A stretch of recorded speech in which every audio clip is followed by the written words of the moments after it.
Hi everyone, so today we are going to be covering section 12.2 from the textbook which talks about polar coordinates.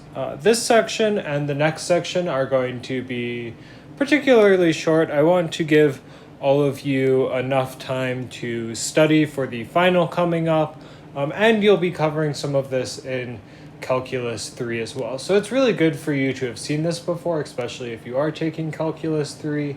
However, you will relearn it there. Okay, so 12.2 is covering polar coordinates. Polar coordinates. So polar coordinates are basically a different way of thinking about the coordinate system, right? So the normal way we think about the coordinate system, so if we take our coordinate system and we have some point on it, we describe it by this coordinate xy, right? So we describe it by xy, where x is this right triangle distance from the origin, and y is this height from the origin. However, right, as if you remember from trigonometry, there are multiple different ways to explain how triangles work, right? Two sides of a right triangle will do it. However, another way we can always describe right triangles is an angle and a radius, right? Or a hypotenuse. So if we look at this angle theta right here, when we look at this angle r, this is also going to tell us what this coordinate is, right? So at, we are distance r away from the origin, and we have an angle of theta from the origin. Okay, so as an example of this, let's take the coordinate 1, 1. Okay. Well, in this case, right, we have a right triangle with side lengths of 1. So Pythagorean's theorem is going to give us that the radius, or the hypotenuse, this r, also known as a radius in this case, is going to be the square root of 2, right? 1 squared plus 1 squared, square rooted. So we have that r is going to be equal to the square root of 2. And furthermore, right, this angle is halfway between 0 and pi over 2, right? We'll always deal with these angles in the radians, because that's just what you do. And so our theta is going to be pi over 4. So our polar coordinate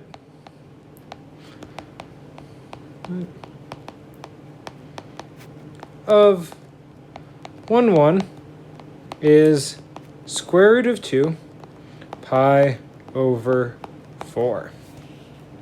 Right, so we will always have our polar coordinates in the form r and theta, where r, again, is the distance from the origin, distance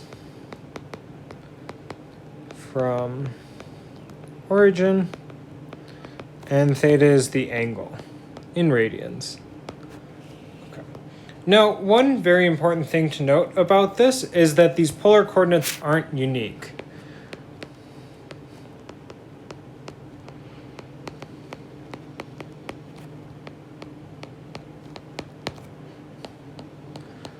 So in particular, right, if I ever add 2 pi to some angle, right, that just means I go around the circle again. Or if I subtract 2 pi, I go around the circle again. So r and theta is the same as r theta plus 2 pi n, where n is just going to be some integer. N is an integer, right? So this is just saying I go around the circle either clockwise or counterclockwise n different times, right? I'll get back to this same angle right here. So in this case, I could have written this as the square root of 2 pi over 4, or this is the same thing as the square root of 2 pi plus pi over 4 is going to give me this 9 pi over 4. 9 pi over 4. Or in the case where I subtract 2 pi from it, same coordinate as the square root of 2 and negative 7 pi over 4. So there are infinitely many ways to express these coordinates. So this is something that is a bit different than what you may be used to in the Cartesian coordinates, where there's always just one way to express a coordinate. Now we have this infinitely many ways to do them, but we can still express every coordinate. Okay, so for some formulas for this, let's talk about first going from Cartesian to polar. Going from Cartesian to polar. Okay. And let me just copy this picture right here. This will allow us to make sense of all of this.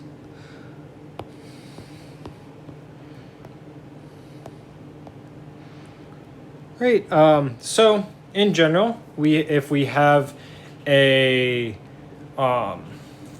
right triangle, we have Pythagorean's theorem, which says, x squared plus y squared equals r squared. Now, this r is measuring a distance, so when we take a square root, we'll only deal with the positive side, and we get that r is the square root of x squared plus y squared.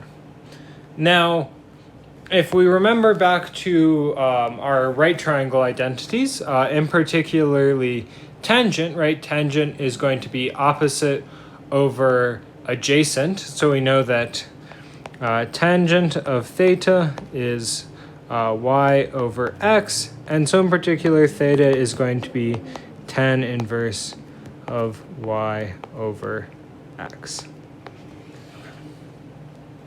And these are going to be my two formulas. Right, so if I have a Cartesian coordinate, right, so I have an x value and a y value, x value and a y value, I can plug them in for this, and I'm going to be able to determine what my r and my theta are. So jumping into an example with this, let's say that I have the Cartesian coordinate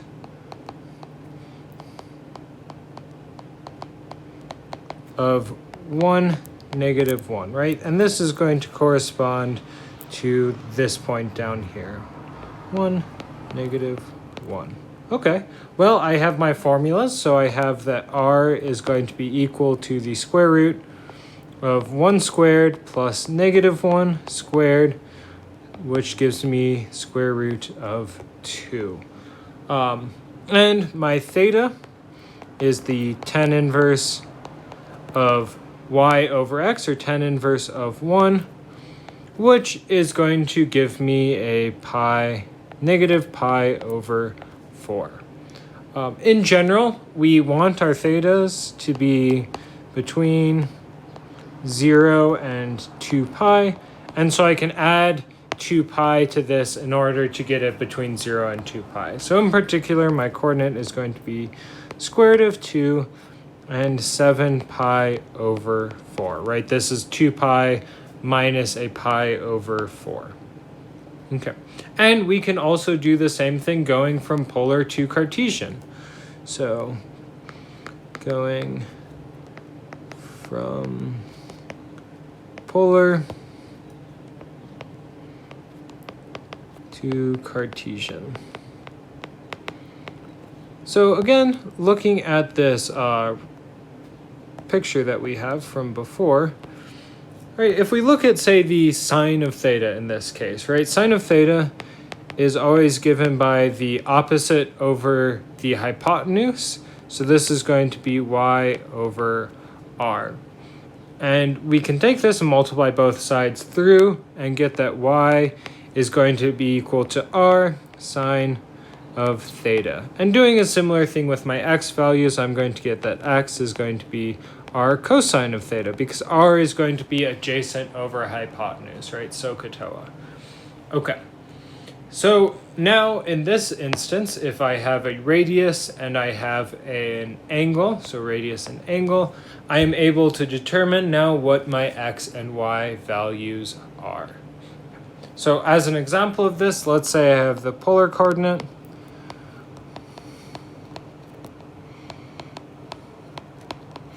And we'll say it is going to be 2 and 3 pi over 4.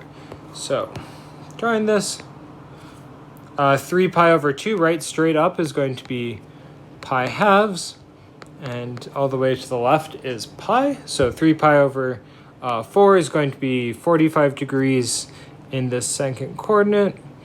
And so the point's going to be right here, where this is going to have a radius of 2.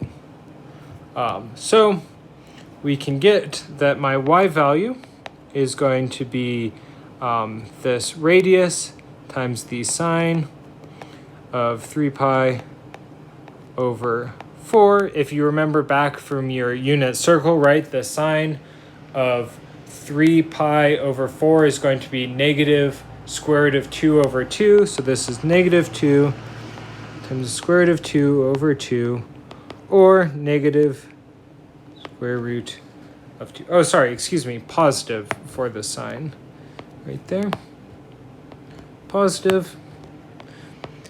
And my x value is going to be 2 cosine of 3 pi over 4, which is where we have the negative. And again, the answer will be negative square root of 2 over 2, or negative square root of 2. So our Cartesian coordinate associated with this polar coordinate is the square root of 2, negative square root of 2.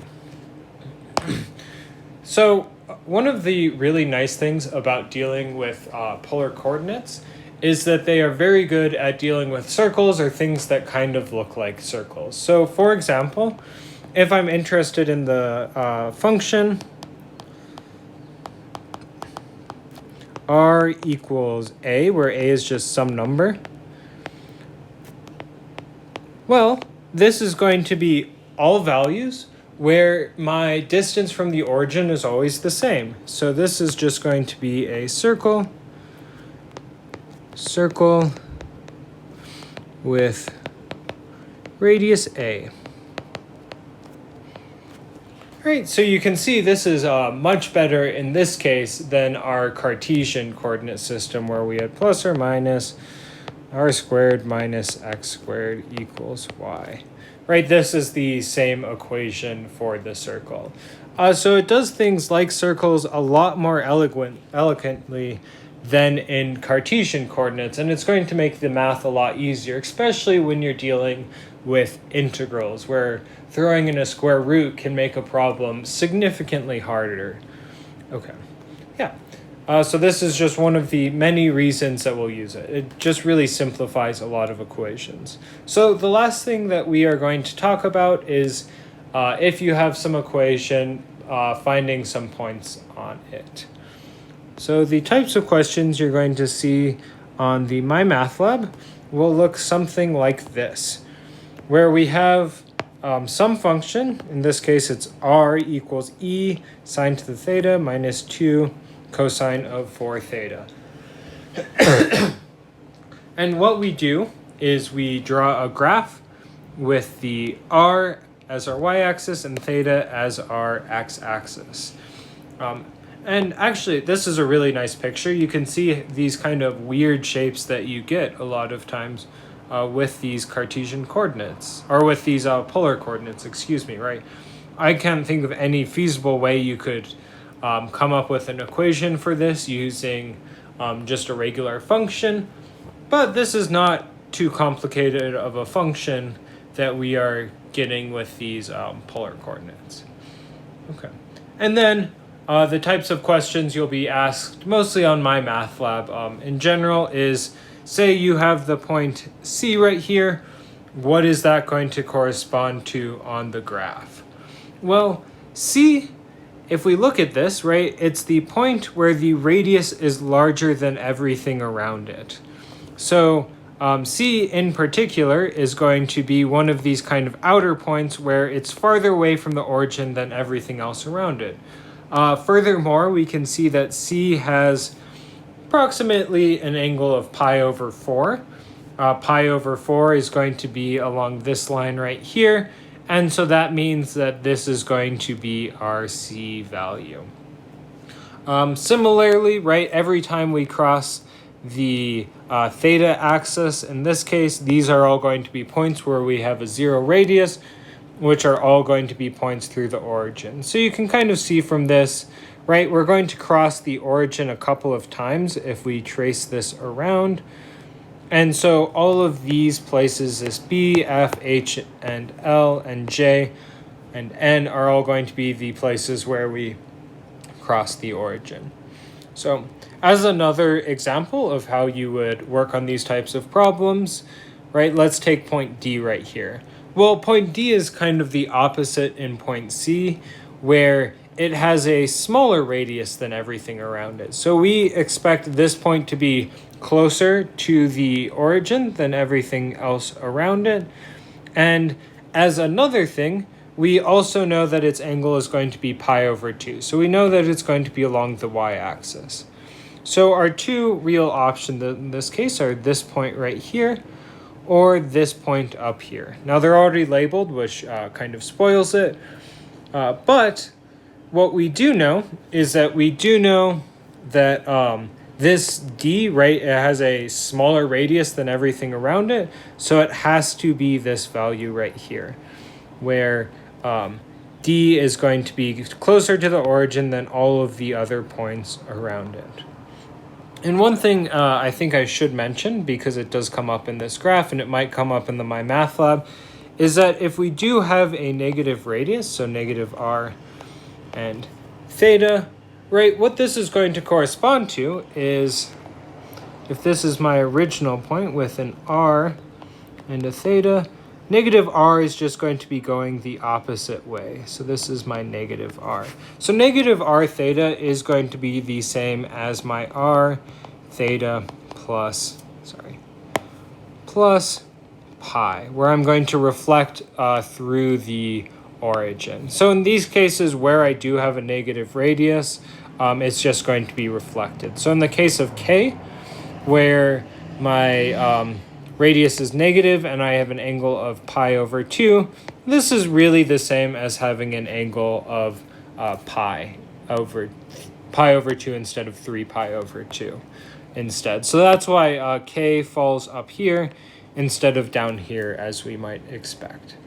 Okay, so that is the end of everything that we're covering in this class for section 12.2. The textbook does have some more examples, so if you are interested in polar coordinates, definitely check those out. It has a lot to do with the graphing especially as well, and it explains how taking this graph right here, you would reasonably be able to come up with this graph.